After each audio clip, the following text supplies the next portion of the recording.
Aujourd'hui, on répond à la question que tout le monde se pose.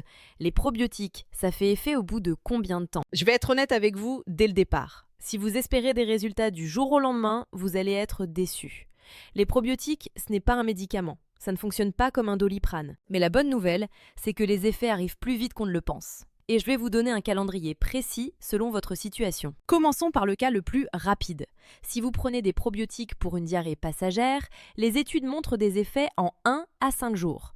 C'est le seul cas où les probiotiques agissent vraiment vite. Maintenant, pour les problèmes digestifs classiques comme les ballonnements, les gaz ou un transit irrégulier, comptez environ 2 semaines pour sentir les premiers effets.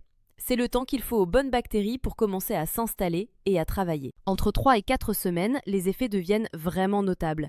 Vous devriez sentir une vraie différence sur votre confort digestif. C'est généralement à ce moment-là que les gens se disent que ça marche. Et au bout de 6 semaines, les effets sont alors maximum. La flore intestinale est rééquilibrée, les souches se sont bien implantées. Pour le syndrome de l'intestin irritable, c'est un peu plus long. Les études montrent des améliorations significatives à partir de 4 semaines de cure. Et si vous prenez des probiotiques pour renforcer votre système immunitaire, là, il faut être patient. Comptez 8 à 12 semaines minimum pour observer des effets sur l'immunité. Maintenant, pourquoi certaines personnes voient des résultats plus vite que d'autres? Premier facteur, l'état de départ de votre flore. Si votre microbiote est très déséquilibré, ça prendra plus de temps. Si vous partez d'une base correcte, les effets seront plus rapides. Deuxième facteur, la régularité. C'est le point le plus important. Si vous oubliez une prise sur 2 ou si vous arrêtez au bout de 10 jours, ça ne marchera pas.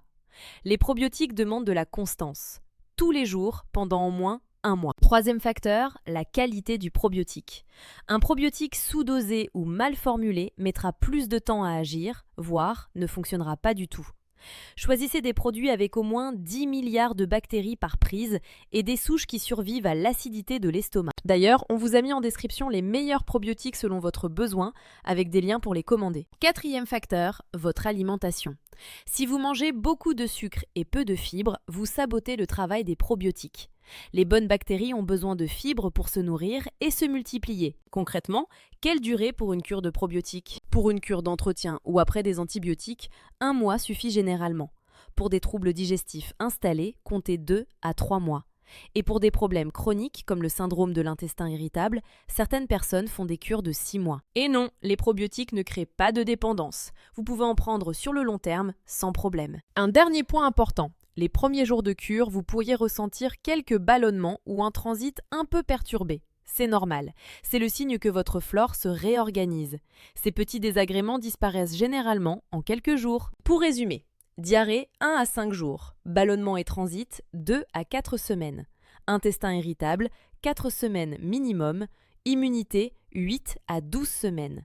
Et dans tous les cas, minimum 1 mois de cure pour des résultats durables. Si vous voulez savoir quel probiotique choisir, j'ai fait une vidéo complète sur les meilleurs probiotiques pour la flore intestinale.